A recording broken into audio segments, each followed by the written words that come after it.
آسمان. اب ذرا توجہ کیجئے، شاعر کہتا ہے یہ ارض و سما، یعنی زمین و آسمان، یہ ارض و سما کہاں تیری وسعت کو پا سکے، یہ ارض و سما کہاں تیری وسعت کو پا سکے، یہ میرا دل ہی ہے جہاں تو سما سکے، ورنہ کسی کی کیا مجال. خیر بہرحال رب العالمین کا کلام، اس کی جلالت، اس کی حیبت کی وجہ سے اللہ کے محبوب پہ پسینہ آیا ہوا. چادر کا حکم فرمایا، چادر ڈال دی گئی. سیدہ خدیجہ سے حضور نے فرمایا خشیت علی نفسی، خدیجہ مجھے تو اپنی جان کی فکر ہے، جان کا بڑا خطرہ ہے. رفیق حیات، خاتون اول، خاتون جنت سیدہ خدیجہ رضی اللہ تعالی عنہا اللہ کے محبوب کے پاس آ کر انتہائی احترام کے ساتھ، محبت کے ساتھ، ہمدردی کے جذبے کے ساتھ آ کر بیٹھ گئی اور آ کر اللہ کے محبوب کی سیرت کی جھلکیاں بیان کی. آج بھی اگر اللہ آپ کو توفیق دے، بخاری شریف کے پہلے ورقے پر امام الانبیاء صلی اللہ علیہ وسلم کی سیرت کی وہ جھلکیاں سیدہ خدیجہ رضی اللہ تعالی عنہا کی زبانی ایسے چمک رہی ہیں اور نشر ہو رہی ہیں، یہ بجلی اس کا کیا مقابلہ کر سکتی ہے. سیدہ خدیجہ رضی اللہ تعالی عنہا فرماتی ہیں کلا واللہ لا یخزیک اللہ انک لتصل الرحم وتحمل الکلا وتکسب المعدوم وتقری الضیف وتعین علی نوائب الحق.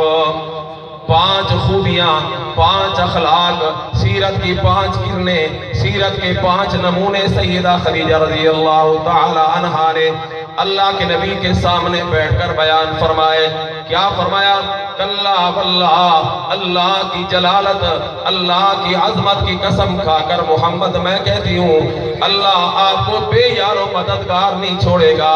آپ جو فرماتے ہیں مجھے جان کا خطرہ ہے، اپنی ذات کا خطرہ ہے، میرے پیغمبر نانا آپ لا وارث نہیں بلکہ آپ کا وارث اللہ موجود ہے. اس لیے کہ آپ میں جو خوبیاں ہیں، پہلی خوبی سیدہ خدیجہ نے اللہ کے محبوب کی سیرت سید الکونین میں تشریف لانے والے سید الکونین کی سیرت کا پہلا سبق، پہلا طریقہ، پہلا نمونہ اور پہلا آپشن بیان کیا. فرمایا انک لتصل الرحم، میرے محبوب آپ تو صلہ رحمی کرنے والے ہیں، یعنی آپ سے جو توڑتا ہے آپ اس سے جوڑتے ہیں، آپ پر جو ظلم کرتا ہے آپ اس پر رحمت فرماتے ہیں، آپ کو جو محروم کرتا ہے آپ اس کو عطا فرماتے ہیں. اللہ کے محبوب نے صلہ رحمی کا یہی تو سبق دیا. فَمَسِّلْ مَنْ قَطَعَكَ وَعْفُ عَمَّنْ ظَلَمَكَ وَأَحْسِنْ إِلَى مَنْ أَسَاءَ إِلَيْكَ. اللہ کے نبی نے ہمیں بھی یہ سبق دیا ہے، اے میری سیرت سننے والے، جو تجھ سے توڑے تو اس سے جوڑ، جو تیرے اوپر ظلم زیادتی کرے اس کو تو معاف کر دے، اور جو تجھے محروم کرے تو اس کو عطا کر دے، جو پتھر مارے اس کو بھی دعا دے دے. اللہ کے نبی نے یہ صرف فرمایا نہیں بلکہ کر کے بھی دکھایا. کسی کہنے والے نے کہا نا وہ مشفق جو غیروں کو اپنا بنا لے، وہ مشفق جو غیروں کو اپنا بنا لے، وہ ہادی جو بھولوں کو رستہ دکھا دے، وہ ہادی جو بھولوں کو رستہ دکھا دے. محبت کے جس نے یوں دریا بہائے، محبت کے جس نے یوں دریا بہائے کہ دل ان کا بھی جیتا جو سر لینے آئے، دل ان کا بھی جیتا جو سر لینے آئے. خوشی اپنی غیروں کے غم میں بھلا دی، خوشی اپنی غیروں کے غم میں بھلا دی، دیا درد جس نے اسے بھی دعا دی. یہ اللہ کے محبوب کی سیرت کا پہلا سبق ہے. فرمایا میرے محبوب آپ کا تو اخلاق اتنا بلند ہے، آپ صلہ رحمی کرتے ہیں. نمبر 2 فرمایا تحمل الکلا، آپ کمزوروں کا بوجھ اٹھا کر انہیں گھر پہنچا آتے ہیں. تکسب المعدوما، جس کے پاس کھانے پینے کو کچھ نہ ہو، محنت مزدوری کر کے آپ راشن ان کے گھر پہنچا آتے ہیں، وتقری الضیف، آپ مہمان نوازی کرتے ہیں، اور آخری پانچویں بات فرمائی وتعین علی نوائب الحق، آپ حق کا تعاون کرتے ہیں اور احسان کا برتاؤ کرتے ہیں۔ میرے محترم سامعین، سیدہ خدیجہ رضی اللہ تعالی عنہا نے اپنے محبوب سید الکونین صلی اللہ علیہ وسلم سے فرمایا، میرے پیارے، جن کی اخلاق، جن کی سیرت اتنی بلند و بالا ہو، اللہ انہیں کبھی بے یار و مددگار نہیں رہنے دیتا، اللہ خدا آپ کی حفاظت کر کے دکھائے گا۔ سبحان اللہ۔ اب یہ 5 خوبیاں اللہ کے محبوب کی بخاری شریف کے پہلے صفحے پر آج بھی نشر ہو رہی ہیں، اللہ ہمیں یہ سمجھنے، ان پر عمل کی توفیق عطا فرمائے۔ ضمناً ایک اور رخ بھی آپ کے سامنے عرض کر دوں، یہ سیدہ خدیجہ رضی اللہ تعالی عنہا نے جو نبی علیہ السلام کی رفیقہ حیات ہے، قریب سے حضور کو دیکھا اور اتنا قرب نصیب ہوا خدیجہ کو کہ فرشتوں کے سردار جبریل کو بھی وہ قرب نصیب نہیں ہوا جو خدیجہ اور عائشہ صدیقہ کو نصیب ہوا ہے۔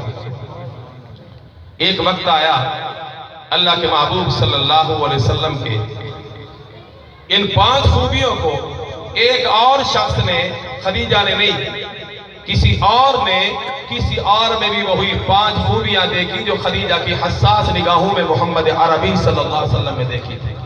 وہ کون خوش نصیب ہے جس میں اپنے استاذ کی خوبیاں اپنے شاگرد میں ایک نہیں، 2 نہیں، 5 کی 5 ہو بہو ایک حرف اور زیر زبر کی تبدیلی کے بغیر وہ 5 خوبیاں محمد کے ایک شاگرد میں ہیں، اور وہ شاگرد ہے سیدنا حضرت ابو بکر صدیق رضی اللہ تعالی۔ سبحان اللہ۔ تقریباً 12 سال بعد سیدہ خدیجہ کی یہ خوبیاں بیان کی خدیجہ نے حضور کی، تو تقریباً 12 سال بعد جب سیدنا صدیق اکبر رضی اللہ تعالی عنہ نے اہل مکہ کی سنگ دلانہ کاروائیوں سے تنگ آ کر اپنے قائد حضرت محمد الرسول اللہ صلی اللہ علیہ وسلم سے اجازت مانگی، حضور اب تکلیفیں برداشت نہیں ہوتی، مجھے بھی اجازت دے دیں، باقی صحابہ حبشے چلے گئے، میں بھی حبشے چلا جاؤں، جان بھی بچاؤں، ایمان بھی بچاؤں۔ امام الانبیاء صلی اللہ علیہ وسلم نے اجازت دے دی۔ صدیق اکبر رضی اللہ تعالی عنہ نبی علیہ السلام سے اجازت لے کر مکہ چھوڑ کے مکہ چھوڑ کے حبشہ کی طرف جا رہے تھے۔ راستے میں ایک بڑا کافر رئیس مکہ جس کا نام ہے ابن دغنا، وہ صدیق اکبر کو تیاری کر کے جاتا ہوا دیکھ کر سامنے آیا اور کہنے لگا اینا یا ابا بکر، ابو بکر تیری تیاری سفر کی لگتی ہے، تنے تنہا کہاں جا رہا ہے؟ سیدنا صدیق اکبر رضی اللہ تعالی عنہ نے فرمایا ابن دغنا، تجھے پتا ہے نا میں نے محمد الرسول اللہ سے وفا کا عہد کیا ہے، اور پھر تیری قوم مجھے محمد کا ساتھ نہیں دینے دیتی، ان کی تعلیمات پر عمل نہیں کرنے دیتی۔ میرے قائد حضرت محمد الرسول اللہ صلی اللہ علیہ وسلم نے مجھے اجازت دی ہے، میں حبشہ جا رہا ہوں، ایمان بھی بچاؤں، جان بھی بچاؤں۔ اب ذرا ابن دغنا رئیس مکہ ایک بڑے کافر کی سنیے، وہ کہتا ہے ابو بکر مثلک لا یخرج، ابو بکر تیرے جیسے بندے نکالے جانے کے قابل نہیں ہوتے، اس لیے کہ جن آبادیوں سے آپ جیسے لوگ نکل جاتے ہیں وہ آبادیاں ویرانوں میں بدل جاتی ہیں، انہیں آبادیاں کہنا بھی ٹھیک نہیں جن میں آپ جیسے لوگ چلے جائیں۔ آپ تو انسانی آبادیوں کی جان ہیں، آپ کو نہیں جانا چاہیے، وہ اس کافر کے تاثرات ہیں، آپ انسانی آبادیوں کی جان ہیں۔ اور پھر ذرا آئیے ایک مسلمان شاعر کے تخیلات و تصورات بھی سنیے، وہ کیا کہتا ہے؟ وہ کہتا ہے وہ افضل البشر بعد از انبیاء ہے، وہ افضل البشر بعد از انبیاء ہے، وہ جانے صداقت وہ جانے وفا ہے، نبیوں سے کمتر اماموں سے اعلیٰ، نبیوں سے کمتر اماموں سے اعلیٰ، محمد سے ہر دم وفا کرنے والا۔ یہ صدیق اکبر کی شان ہے. نبیوں سے کم تر، اماموں سے اعلیٰ، محمد سے ہر دم وفا کرنے والا، صداقت کا پیکر سمندر وفا کا، وہ غمخوار پہلا رسول خدا کا. آخری بات بڑی کمال کی ہے، وہ کہتا ہے نبی سے وہ نظریں ہٹاتا نہیں ہے، نبی سے صدیق اکبر نبی سے وہ نظریں ہٹاتا نہیں ہے، جہاں پر نبی ہے وہ اب بھی وہی ہے. سبحان اللہ.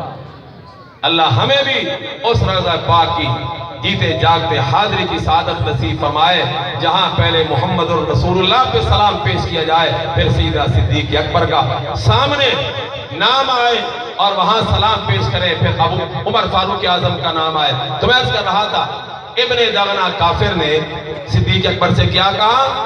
مثلک لا یخرج، آپ جیسے لوگ نکالے جانے کے قابل نہیں. جن آبادیوں سے آپ جیسے لوگ نکل جاتے ہیں وہ آبادیاں بیرانے کہلاتی ہیں، آبادیاں ان کو نہیں کہا جاتا. آپ واپس آئیں اس لیے کہ آپ کے اخلاق، آپ کی سیرت کیا کمال ہے. اب ذرا سنیے، جو بات خدیجۃ الکبریٰ نے آج سے تقریباً 12 سال اپنے حضور سید الکونین کے بارے میں عرض کی تھی، وہی کی وہی باتیں ہو بہو ابن دغنا کافر کی نگاہ نے ابو بکر صدیق میں وہ حالات، وہ کیفیات، وہ سیرت کی جھلکیاں دے کر کیا کہا؟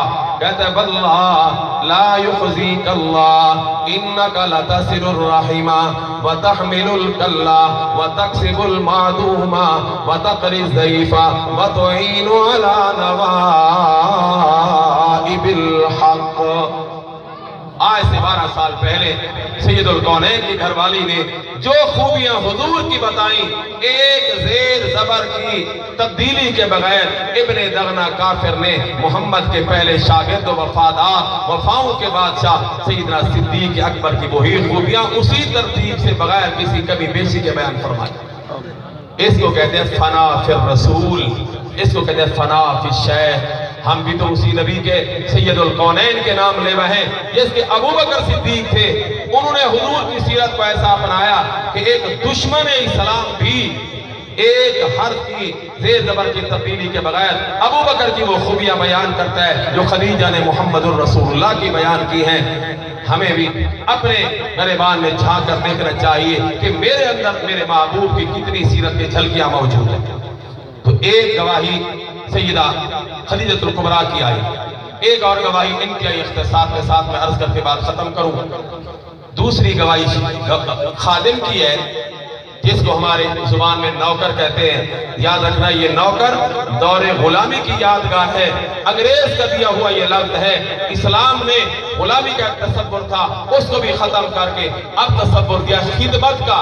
جو خدمت کرتا ہے اللہ اسے سردار بنا دیتے ہیں. حضور نے فرمایا سید القوم خادمہم، جو قوم کا سردار ہوتا ہے وہ اتنا زیادہ ان کی خدمت کرتا ہے، اور اللہ کو وہی بندہ زیادہ پسند آتا ہے جو اللہ کی مخلوق کی خدمت زیادہ کرتا ہے. اب حضور علیہ السلام کا ایک خادم ہے جس کا نام ہے حضرت زید رضی اللہ تعالیٰ عنہ. بچپن میں کسی نے اغوا کر کے ان کو بیچ دیا، اور خاتون اول سیدہ خدیجہ رضی اللہ تعالیٰ عنہ نے خرید کر کے اپنے قائد، اپنے سردار سید الکونین صلی اللہ علیہ وسلم کی خدمت کے لیے وقف کر دیا. آپ کو پتہ ہے جس کا بیٹا گم ہو جائے، اغوا ہو جائے تو ماں باپ پر کیا گزرتی ہے. یہ صاحب دل بھی اس کو سمجھتا ہے، درد آشنا طبیعت اس کو سمجھتی ہے. اس کے والدین رشتہ دار احباب تلاش کرتے رہے، زندگیاں چیرن ہو گئی، خوشیاں ختم ہو گئی، مسکراہٹیں بس ہو گئی. کسی نے حضرت زید کے والد کو بتایا کہ تیرا بیٹا مکہ مکرمہ میں ایک ہاشمی سردار کے گھر میں خادم ہے. حضرت زید رضی اللہ تعالی عنہ کا والد جس کا نام حارثہ ہے، ایک بڑی مقدار میں مال لے کر مکہ المکرمہ میں آیا. پوچھتا اللہ کے محبوب علیہ السلام کے بارے میں بتایا گیا، تیرا بیٹا ہاشمی سردار محمد الرسول اللہ کا خادم اور ان کا غلام ہے. پہلے آ کر اپنے بیٹے کو تلاش کیا، جب ملا گلے سے لگایا، جی بھر کر کے والد نے اپنا درد اپنی آنکھوں کے آنسو کے ذریعے نکالا. اور کہا زید تجھے پتہ ہے نا تیرے ایک بار گم ہو جانے کے بعد ہماری ساری خوشیاں ملیا میٹ ہو گئیں، مسکراہٹیں ہماری ختم ہو گئیں، اور تیری والدہ کا رونا اب دیکھا نہیں جاتا، تیری بہنوں کی سسکیاں، تیری بہنوں کا اضطراب دیکھا نہیں جا سکتا۔ ہم نے تو یہ عہد کر لیا کہ جب تک زید نہیں ملے گا ہم ایک لمحے کے لیے بھی اپنے دانتوں کو مسکراہٹ نہیں دیں گے۔ میرا بیٹا میں تجھے لینے کے لیے آیا ہوں، بتا تیرا کیا پروگرام ہے؟ حضرت زید رضی اللہ تعالیٰ عنہ خادم رسول نے عرض کی بابا جان یہ باتیں بعد میں ہوگی، لیکن پہلے آئی اپنے قائد حضرت محمد الرسول اللہ سے تیری ملاقات کرا دوں۔ لے کے آئے، اللہ کے محبوب علیہ السلام نے انتہائی تکریم کے ساتھ جگہ دی، عزت کے ساتھ بٹھایا، فرمایا کیسے آنا ہوا؟ اس نے اپنا مدعا انتہائی درد دل کے ساتھ بیان کیا کہ سردار یہ بیٹا یہ زید میرا بیٹا ہے، ڈاکوں نے اغوا کر کے اس کو لے جا کر یہاں بیچ دیا، میرا رونا آپ دیکھ نہیں سکتے، اس کی ماں کی آہیں آپ سن نہیں سکتے، جب سے یہ جدا ہوا ہمیشہ اس کی دن رات نگاہیں دروازے پر رہتی ہیں کب میرا بیٹا آئے گا۔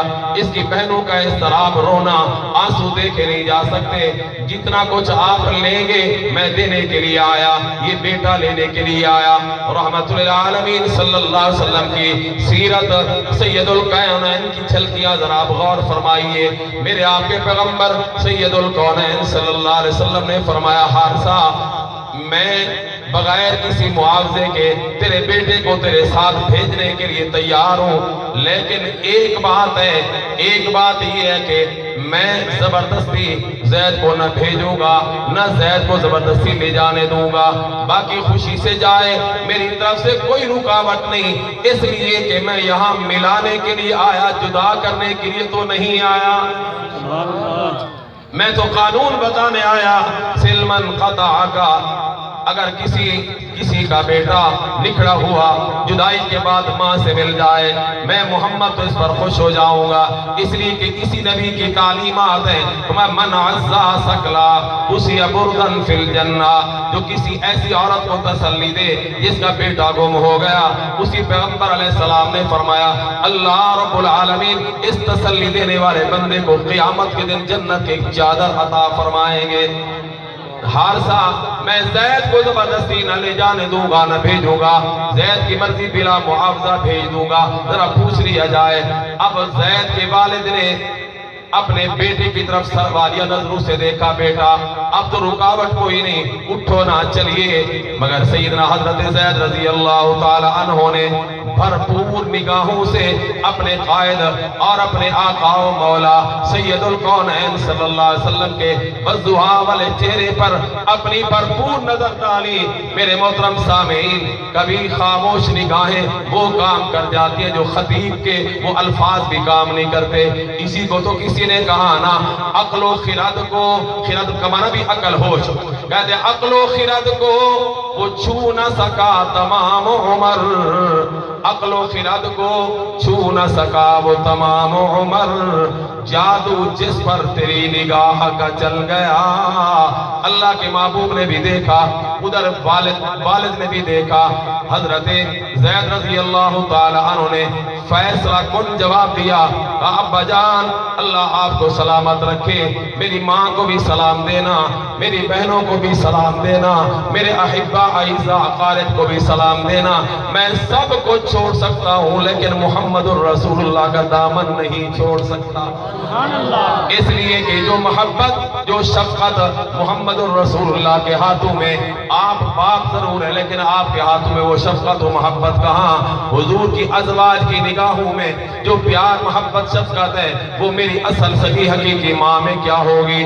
اللہ کے نبی علیہ السلام نے جب یہ سنا تو حضرت زید سے فرمایا زید اللہ تجھے سلامت رکھے، تو نے محبت کا حق ادا کر دیا ہے۔ سبحان اللہ۔ آج ہم اپنے ماں باپ کو تو کیا چھوڑے، نبی کی محبت میں ایک معمولی بدعت اور رسم بھی چھوڑنے کے لیے تیار نہیں۔ ہم کس منہ سے محمد اور رسول اللہ کے سامنے جائیں گے؟ تفصیلات کا ٹائم نہیں، میرا وقت ختم ہوا، میں اپنی آخری بات عرض کر کے بات ختم کروں۔ تیسری گواہی اڑوس پڑوس کی، اللہ کے محبوب نے جب بحیثیت رسول اللہ ہونے کے صفا کی بلند پہاڑی پر چادر ہلائی، جو خطرے کی نشانی لوگوں کو جمع کرنے کے لیے ایک انداز تھا، لوگ جمع ہو جاتے۔ آج چادر ہلائی اس نے جو عبداللہ کا یتیم ہے، کائنات کا سب سے بڑا سچا انسان ہے، تو مدینے کی آبادی کھچ کھچ کر کے محمد عربی کے قدموں میں حاضر ہو گئی۔ اللہ کے نبی نے اعلان فرمایا، پہلے سوال فرمایا کہ لَقَدْ لَبِثْتُ فِيكُمْ عُمُرًا، مکہ والوں میں نے زندگی کے 40 سال تمہارے اندر گزارے، بتاؤ نا تم نے مجھ کو کیسا پایا۔ اب یہ سوال اللہ کے محبوب نے کفار مکہ کے سامنے کیا، بڑیرے بھی چھوٹے بھی سردار رعایا سب کھڑے ہیں، سب نے بیک زبان جواب دیا۔ اللہ کے محمد صلی اللہ علیہ وسلم جربناک مرارا، ہم نے آپ کا کئی مرتبہ تجربہ کیا، ما وجدنا فیک الا صدقا، اے محمد ہم نے آپ کے اندر سوائے سچائی کے کچھ نہیں دیکھا۔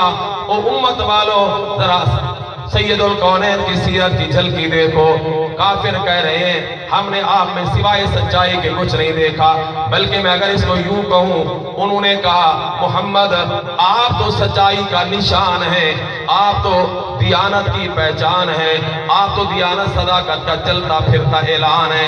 جب ہم صداقت دیانت دیکھنا چاہتے ہیں، چلتا پھرتا تو آپ کو دیکھ کر ہمیں دیانت بھی سمجھ آتی ہے، صداقت بھی، شرافت بھی، حیا بھی آپ کو دیکھ کر ہمیں سمجھ آتا ہے۔ اللہ کے محبوب نے فرمایا اگر میں تمہیں کوئی بات کہوں تو مانو گے؟ سب نے کہا جی بالکل۔ حضور نے فرمایا میں کامیابی کا نسخہ لایا ہوں، یا ایھا الناس قولوا لا الہ الا اللہ تفلحون، اے لوگوں مکے والو لا الہ الا اللہ پڑھ لو، سارے کامیاب ہو جاؤ گے۔ یہ تو الگ موضوع ہے، لیکن اللہ کے نبی نے جو اہل مکہ سے پوچھا کہ تم نے مجھ کو کیسا پایا، تو مکے والوں نے کیا کہا؟ محمد آپ سے زیادہ سچا ہم نے کائنات میں کوئی نہیں دیکھا، آپ سے زیادہ شریف ہم نے کوئی نہیں دیکھا، آپ سے زیادہ دیانت والا ہم نے کوئی نہیں دیکھا، آپ سے زیادہ صداقت والا ہم نے کوئی نہیں دیکھا۔ یہ سید الکونین صلی اللہ علیہ وسلم کی سیرت کی وہ جھلکیاں ہیں کہ 3 شہادتیں میں نے آپ کے سامنے پیش کی، ہر ایک نے اللہ کے نبی کو جو کہا میں نے آپ کی خدمت میں عرض کر دیا ہے۔ دعا گو ہوں کہ اللہ رب العالمین ہمیں بھی اپنے نبی پاک علیہ السلام کے اسوہ حسنہ پر اور آپ کی سیرت طیبہ پر عمل کرنے کی توفیق عطا فرمائے۔ اقول قولی ھذا والحمد للہ رب العالمین۔